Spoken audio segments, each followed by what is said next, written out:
15 साल की शादी, 2 प्यारी सी बेटियां और जान से भी ज़्यादा प्यार करने वाला पति और लाखों करोड़ों का पीतल का कारोबार, बंगला, गाड़ी, क्या कुछ नहीं था तनु के पास। लेकिन उसकी हवस ने पूरे परिवार को तहस नहस कर दिया। बात है 13 जुलाई 2024 की। अचानक एक घर से चीखने चिल्लाने की आवाज़ आती है।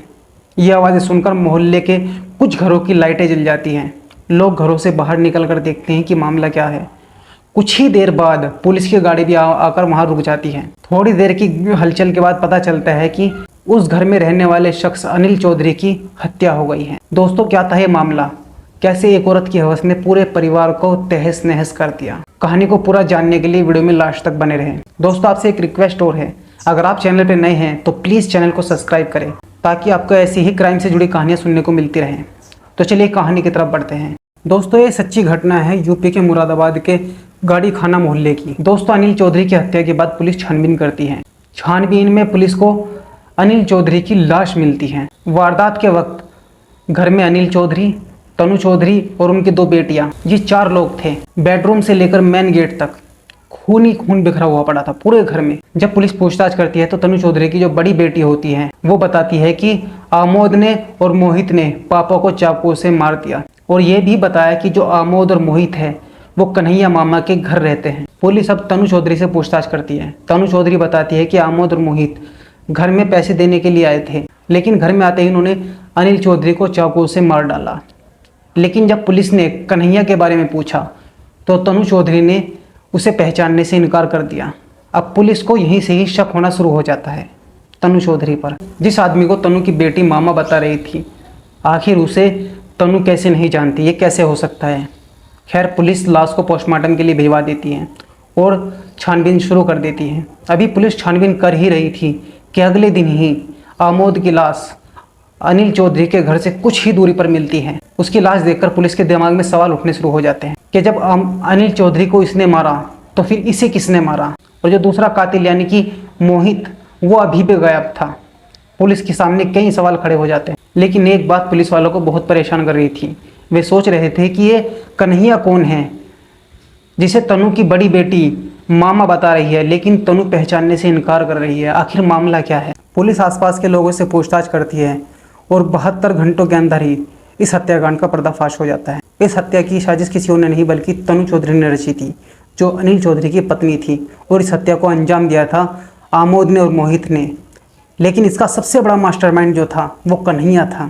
वही कन्हैया जिसे तनु भाई कहकर बुलाती थी, वही कन्हैया जिसे तनु की बेटी मामा कहकर बुलाती थी, और वही कन्हैया जिसे उसने सबके सामने पहचानने से इनकार कर दिया था। जब पुलिस तनु से पूछताछ करती है तो तनु अपना गुनाह कबूल कर लेती है और सामने आती है हवस से भरी एक ऐसी कहानी जिसे जानकर किसी की भी रूह कांप जाए। मुरादाबाद में पीतल के कारोबारी अनिल चौधरी अपनी 2 बेटियां और पत्नी तनु के साथ बहुत खुश थे।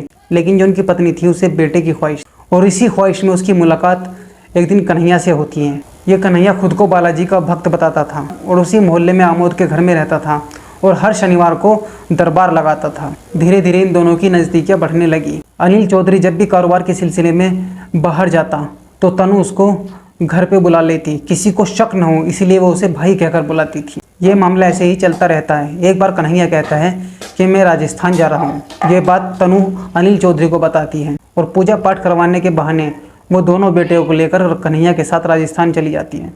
वहाँ जाने के बाद कन्हैया और तनु एक ही कमरे में रहते हैं, जबकि दोनों बेटियों को अलग कमरे में शिफ्ट कर देते हैं। और वहाँ पर तनु और कन्हैया एक रील भी बनाते हैं। जब वो सोशल मीडिया पर वायरल होती है तो ये रील अनिल चौधरी के पास भी पहुँच जाती है। अनिल चौधरी को इन दोनों पर शक हो जाता है। वो तनु का कन्हैया से मिलना जुलना बंद कर देता है। अब दोनों एक दूसरे से मिलने के लिए तड़पने लगे और इसी तड़प में कन्हैया ने तनु को अनिल चौधरी की हत्या करने के लिए राज़ी कर लिया। वक्त रखा गया शनिवार की रात का। आमोद और मोहित दोनों कन्हैया के भक्त थे और जब कन्हैया ने इन दोनों को अनिल चौधरी की हत्या करने के लिए कहा तो वो दोनों मान गए। उधर तनु ने खाने में नशीला पदार्थ मिलाकर अनिल चौधरी को सुला दिया था। मोहित और आमोद और कन्हैया दोनों एक साथ बैठकर शराब पीते हैं और रात के करीब 2 बजे कन्हैया दोनों को अनिल के घर के बाहर छोड़कर चला जाता है। घर का दरवाज़ा अंदर से खुला होता है। वो दबे पाँव धीरे धीरे अंदर जाते हैं। उधर तनु पहले से ही तैयार थी। उन दोनों के आते ही वो मोबाइल की टॉर्च जलाती है और अपने पति के पास ले जाकर कहती है कि मार दो इसे। दोनों ने अनिल के ऊपर चाकू से ताबतोड़ वार किए। हालांकि चीख सुनकर अनिल की बड़ी बेटी जाग गई और अपने पिता को बचाने की कोशिश में लगी। इसी हाथापाई में जो आमोद होता है उसके हाथ में चाकू लग जाता है और उसकी नस कट जाती है। हत्या करने के बाद ये दोनों वहाँ से भाग खड़े होते हैं और बाहर खड़ा कन्हैया उसकी बाइक पर बैठकर तीनों फरार हो जाते हैं। आमोद का खून ज़्यादा बहने की वजह से वो रास्ते में ही बेहोश हो गया और बाइक से गिर गया। दोनों उसे वहीं पर छोड़कर भाग गए। कुछ ही देर बाद आमोद ने भी दम तोड़ दिया।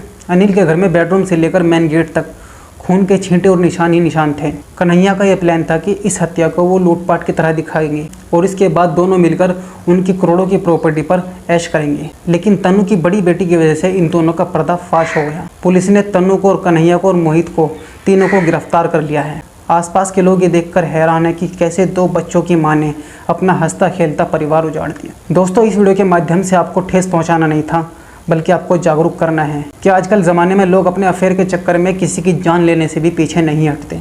इसलिए सावधान रहें, सतर्क रहें।